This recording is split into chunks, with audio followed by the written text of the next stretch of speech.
Last week, we talked about the most impactful Duke football players for 2022. What about men's basketball? We love talking Duke hoops 365 days a year. So I'm bringing back my good friend Josh Cox from Duke Football Talks Section 17 podcast. Today, who are the 5 most impactful players for Duke men's basketball? We discuss on Locked On Blue Devils. Vital. Hey, make sure you listen, man, to Locked On Blue Devils with JJ Jackson. He's awesome, baby. You are Locked On Blue Devils, your daily podcast on the Duke Blue Devils, part of the Locked On Podcast Network, your team every day.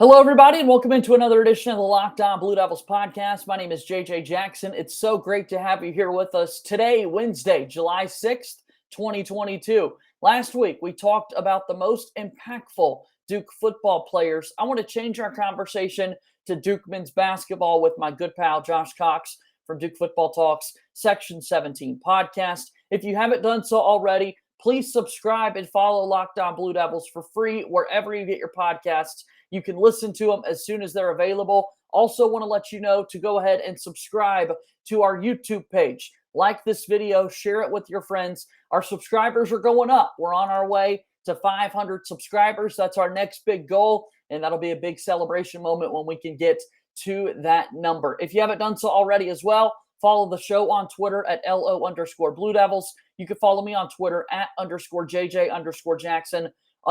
As we move forward in today's show and get started, let's welcome in my very good pal, Josh Cox from Duke Football Talks Section 17 podcast. Josh, we did football last week. What do you say we move it over to the men's basketball side of things? Yeah, I'm looking forward to this. I enjoyed last week's conversation for sure. But yeah, let's talk some basketball. The summer leagues kicking off, NBA, watching some of our former players. And got a little bit of basketball fever. We're in that dead zone between, sports. For me, I like baseball, but I don't watch it a lot. So we're in between.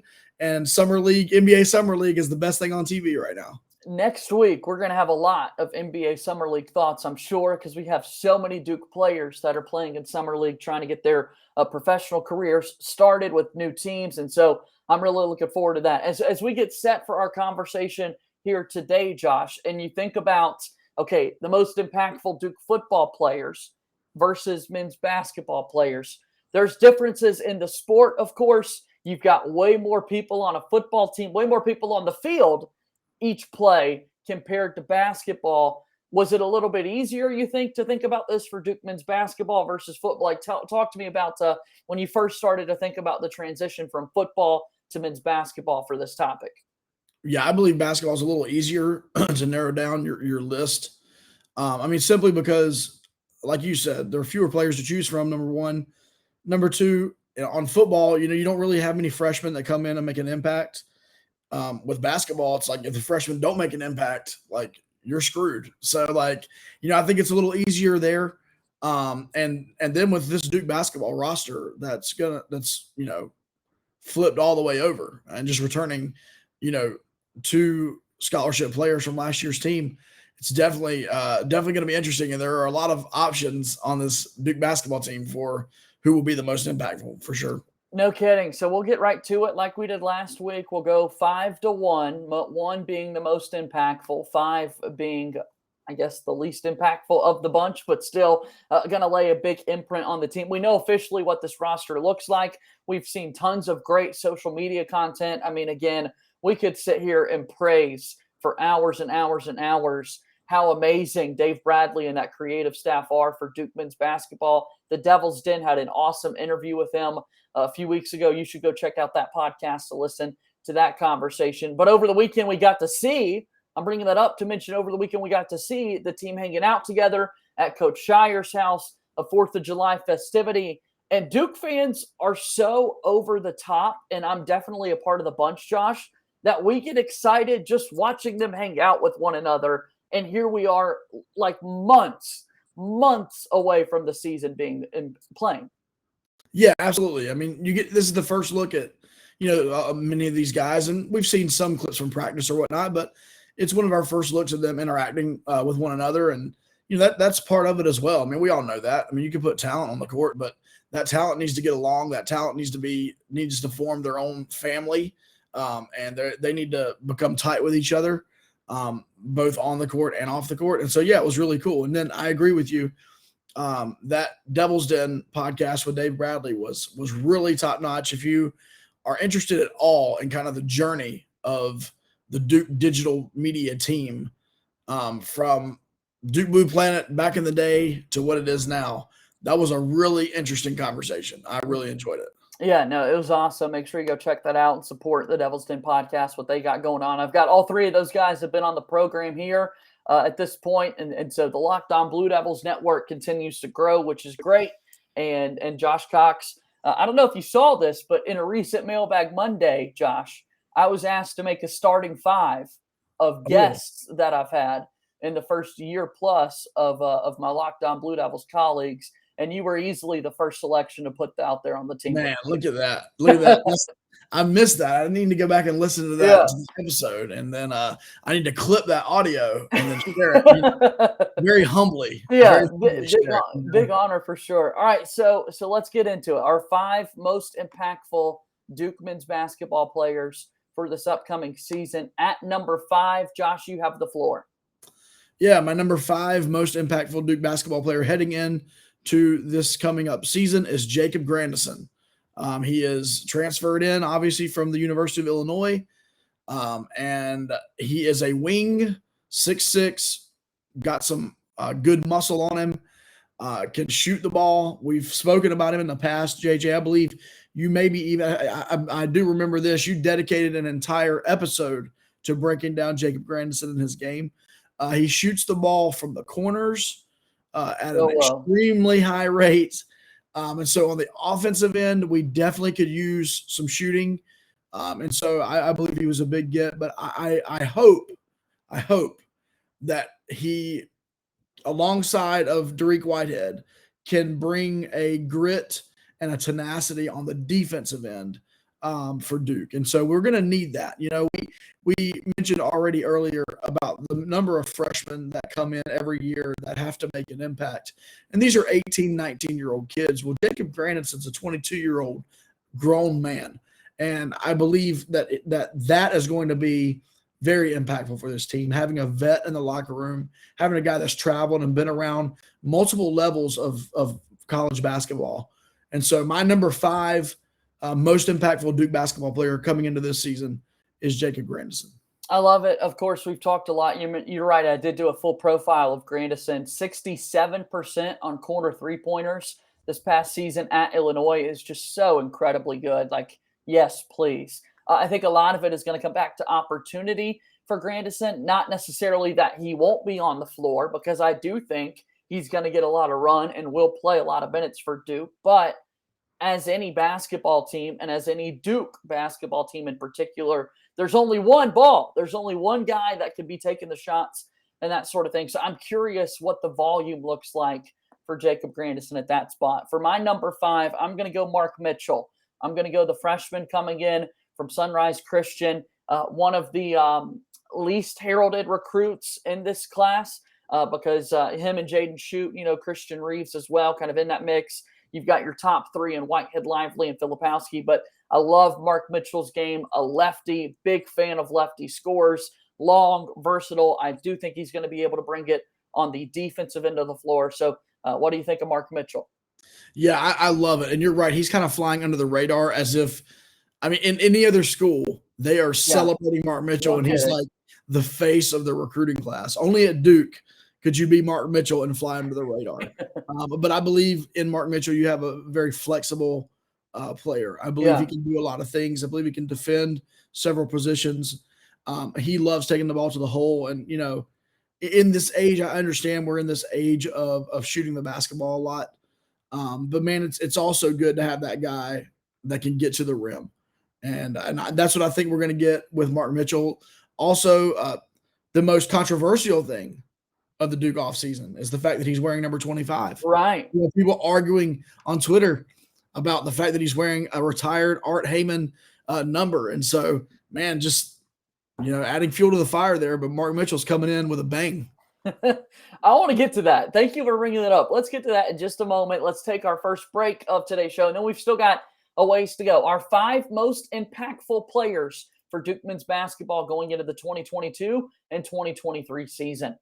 Today's episode of Locked On Blue Devils is brought to you by Rock Auto. With the ever-increasing number of makes and models, it's now impossible for your local chain auto parts store to stock all the parts that you need. Why would you want to sit there and endure the often pointless and seemingly intimidating questioning like, is your Odyssey model an LX or an EX, while then you have to wait behind the counter for the person to look on their computer for only the parts that warehouse or that local chain auto parts store is carrying. Don't waste that time. Go to rockauto.com. You make all the choices at rockauto.com at your home or in your pocket. You could save time and money. It's a family business serving do-it-yourselfers for over 20 years. Prices are reliably low for every customer. They have everything that you could need, from brake parts, tail lamps, motor oil, or even new carpet. Go explore their easy-to-use website today to find the solution to your auto parts needs. Go to rockauto.com right now and see all the parts available for your car or truck.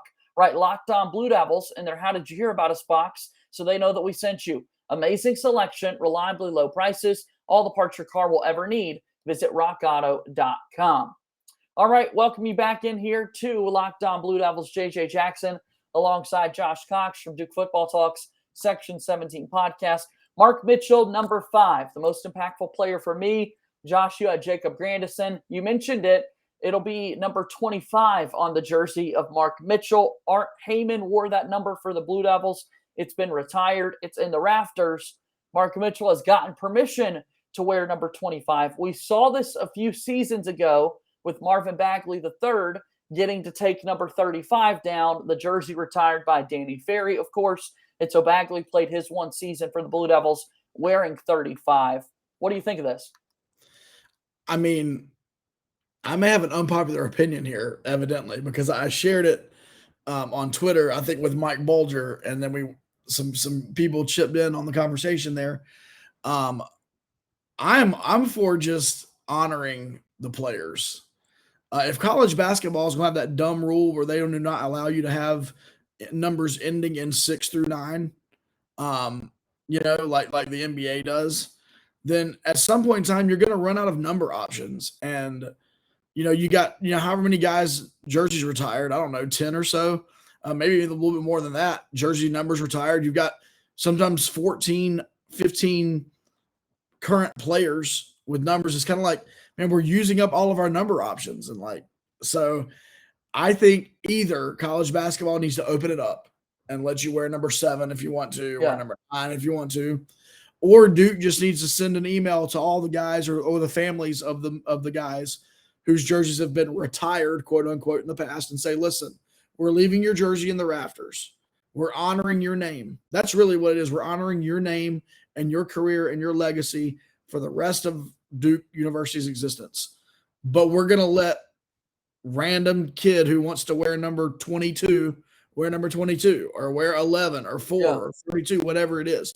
In my opinion, it is just, on one hand, it's just a number. So it shouldn't be that big of a deal. I guess you could also make that argument too to the incoming kids. Hey, it's just a number. It's not that big of a deal. But that's my philosophy on it. I believe either one of two things. Either Duke needs to just kind of relax it and just honor those guys, or the NCAA or ACC, whoever makes those calls. I think it's NCAA makes those calls.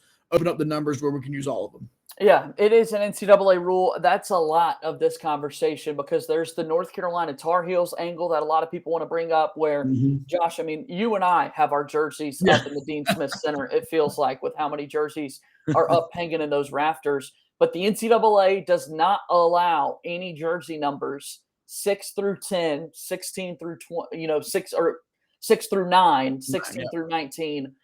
So on and so forth. And so that kind of limits your options. Once you get above 55, there's no more jerseys that can be worn. And so you're right. Luka. Sorry, exactly. Luka. You're not Luka's not wearing 77. You're exactly right. Yeah. No 99s running out there on a basketball floor for an NCAA game. So anyway, Mark Mitchell, we got sidetracked there, but that was a fun conversation. Let us know in the comments below. Are you okay with changing the way Duke retires jerseys, honors jerseys. Like, that's a good conversation that we can have someday. And right, to be clear, I am not for doing what UNC does. I'm not for saying, hey, you scored 25 points one time in a game, let's throw your jersey up there. Like, I'm not for that. I think we should keep our standards pretty high. But I do think there are some guys, i.e. Grayson Allen, Kyle Singler, Nolan Smith, John Shire possibly, that I believe are warranted some sort of honor.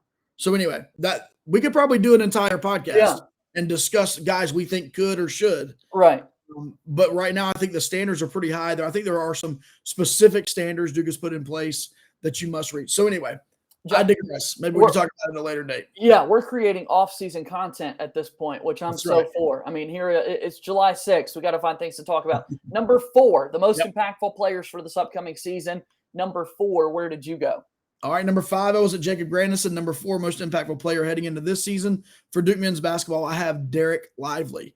Dereck Lively is coming in as a highly touted recruit. He's over 7 feet tall. He's got a massive wingspan.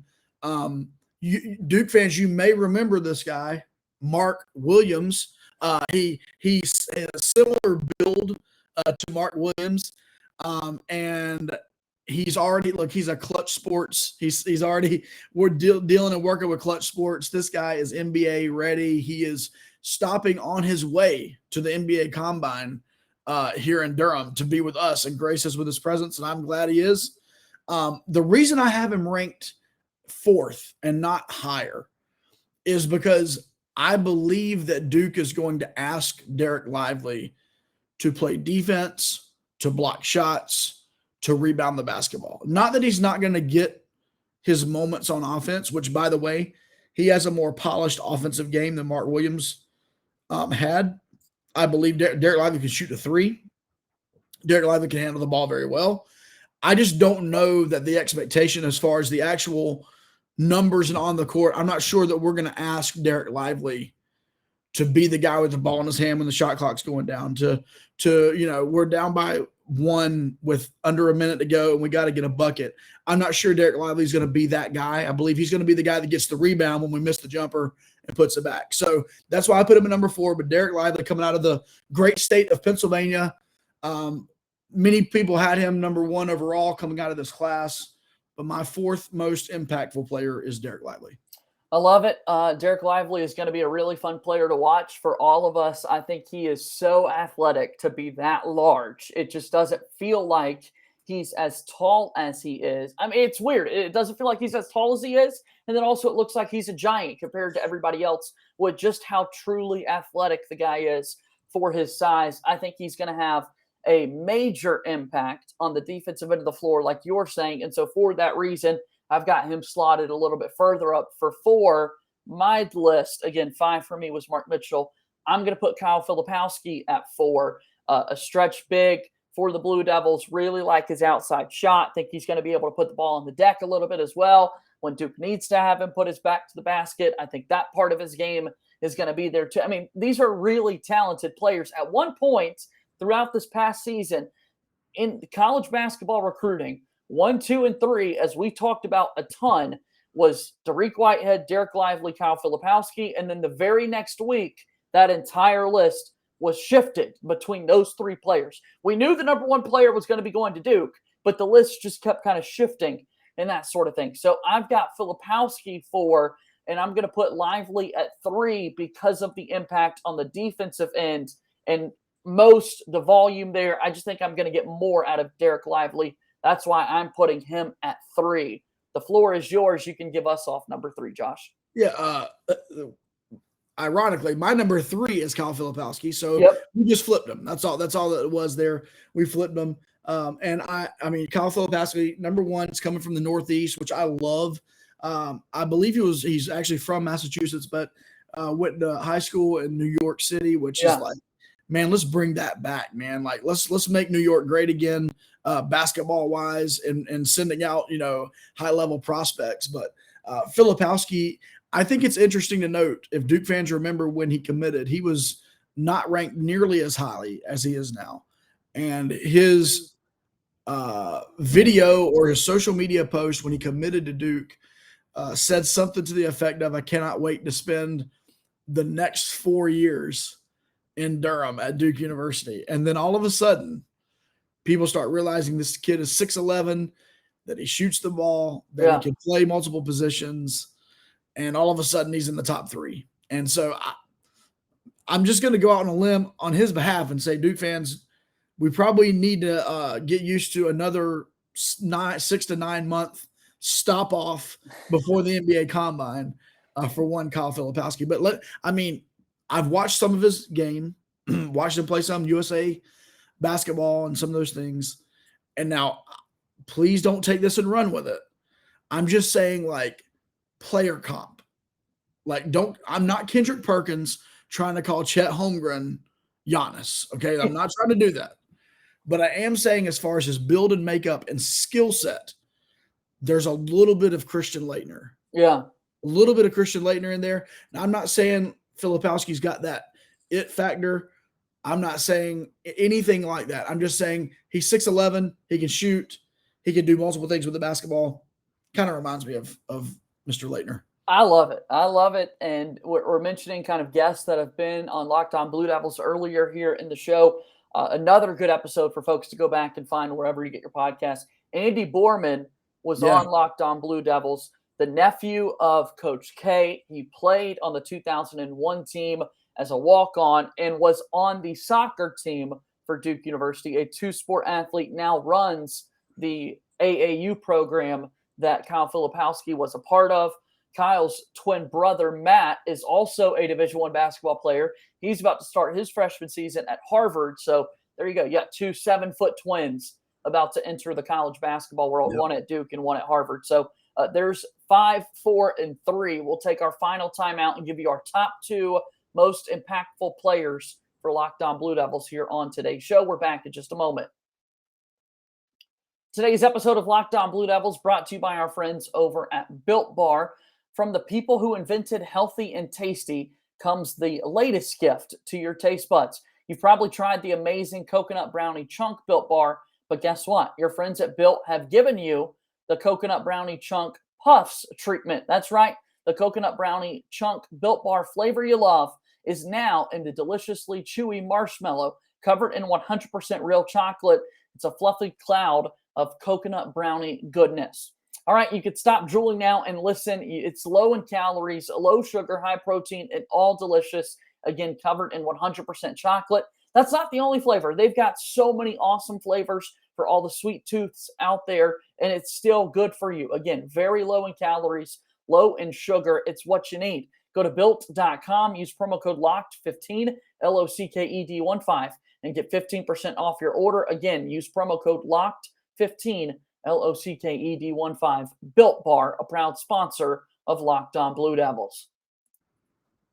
Final segment here today of Locked On Blue Devils. JJ Jackson alongside Josh Cox from Duke Football Talks Section 17 podcast. Let's give you some praise. I'm mentioning great podcast. Here's another good one. A really awesome episode of the Section 17 podcast is available now. Josh, you guys and your crew had the opportunity to sit down and chat with the director of athletics for Duke University, Nina King. Give us a quick tease or a quick plug for that one, man, because that was really fun to listen to. Yeah, JJ, I'm sure you can attest to this. When you bring a guest on your show for the first time, and it's your first time having any kind of professional interaction, my interactions with Nina King have been personal at games or at events and just shaking her hand and speaking to her. You never know what you're going to get. And so when you're creating questions and you're kind of thinking through the flow of how you want the interview to go, you're wondering, or is she going to give you one sentence answers and you're going to have to pry deeper, or is she going to talk? And man, let me tell you something. She was incredible. I just posed questions and she took the floor. And if you've not been able to listen to it, we are a Duke football podcast. However, she speaks very deeply into men's basketball. She speaks about her role in the NCAA Women's Basketball Selection Committee. She speaks very deeply into the NIL era that college athletics now has. She talks not only basketball, but she talks about the legitimate process of the Coach K to John Shire transition, squelches a couple of rumors, honestly. And then she does the same thing for football. And she acknowledges some of the things that Duke fans, I don't know, really understood about the transition from David Cutcliffe to Mike Elko. So I would encourage you. We interview her legitimately for about 45 minutes. We also talk a little bit about the new football scheduling format, 3-5-5, which, hey, who even knows what's going to happen with anything in any sort of college sports right now with everybody jumping ship.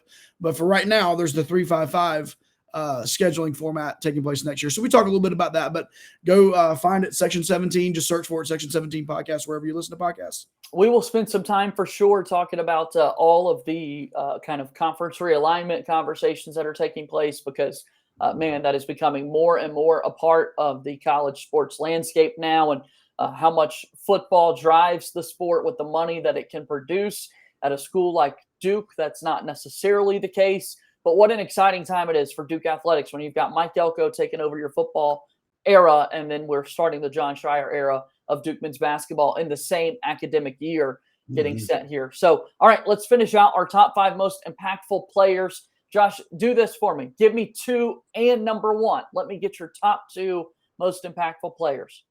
Got it. Coming in at number 2 is a freshman who has also found himself in that top 3 and that rotation of incoming Duke guys, and that is Dariq Whitehead. And I put Dariq Whitehead at number 2 simply because I believe he's a two-way player. I believe he does have a clutch gene in him. I believe he likes the challenge of what's going to take place this year at Duke, being Jon Scheyer's first year.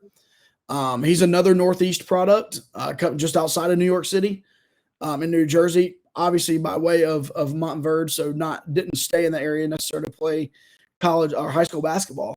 But Dariq Whitehead is my number 2, and then my number 1, and I believe all Duke fans would understand this and appreciate this, is returning junior point guard Jeremy Roach. And I have eaten crow on this podcast on numerous occasions because up until about the beginning of February, I was a Jeremy Roach critic, and I will stand by this, rightfully so. There were some things that were worthy of criticism, but man, if that kid did not turn it on in February, March, able to finish the year out, and the point guard that we saw in the end of the regular season and then in the postseason, that's the man that is coming back to lead this team.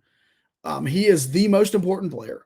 If Jeremy Roach has a good season, Duke will have a good season. If Jeremy Roach does not have a good season, I'm not saying Duke can't have a good season. It's just going to look very different if Jeremy Roach doesn't. So Jeremy Roach is the most important player returning. He will be a team captain. There's actually no other options. He will be the team captain. Jon Scheyer has his guy, his point guard, for his first season. So those are my top 2. Dariq Whitehead, 6'6", two-way player. Jeremy Roach, end of last season, Jeremy Roach. If end of last season, Jeremy Roach is an All-American. I'll say that. Yeah, no doubt about that. He's truly dynamic, so special, and I'm really thrilled to see what Jeremy Roach is going to be able to do this upcoming season. I'm going to copy that. So very few differences in our top 5s, really, in the grand scheme of things. Dariq Whitehead, number 2 for me. Jeremy Roach, number 1. And you talk about an impact that a player can have in a sport like basketball. It is a little bit easier to be more impactful because there are fewer players out there on the floor, and your point guard is the one getting you into sets, calling out directions on the offensive and defensive end of the floor. I think Jeremy Roach is going to pride himself on being the most experienced Duke player in that locker room, and Duke's going to go as Roach goes. And I'm thrilled. I know there was a lot of internet discourse a few weeks ago or last week, maybe even, with the Field of 68 talking about Jeremy Roach and what can move forward there. And so, yeah, I mean, I'm excited to see what this next season is going to be. There you go. We did it.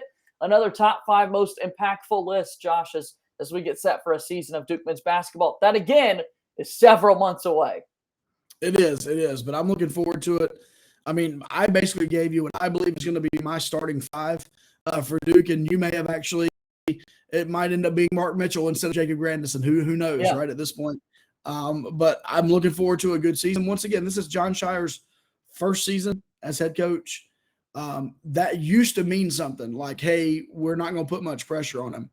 The landscape of college athletics now, it's like – and then it doesn't help that 8 miles down the road, they make it to the national title game and their coach's first season. Yeah. So there are a little bit of elevated expectations, I would say, on John Shire, but I'm looking forward to it. These guys coming in, let's, as Duke fans, man, let's get to know them as well as we can, and look forward to a great season for sure. Josh, the time is always greatly appreciated. So awesome to get a chance to chat with you each and every week here on Locked On Blue Devils. My message to the listeners and viewers out there is to give Josh a follow on Twitter at Joshua Cox so you can see all of those comments about jerseys in the rafters and whether or not they belong there. And then do be sure to follow at Duke FB Talk on Twitter as well. And make sure you check out the Section 17 podcast. Looking forward to talking Summer League hoops with you next week, Josh. Sounds good, JJ. Looking forward to that for sure. That's Josh Cox. He's joining us here on today's edition of Locked On Blue Devils.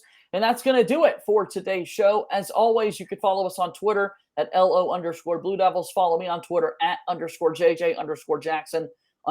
That's going to do it for today's show. As always, go Duke. I'll talk to you tomorrow. My name is JJ Jackson. Thank you and good day.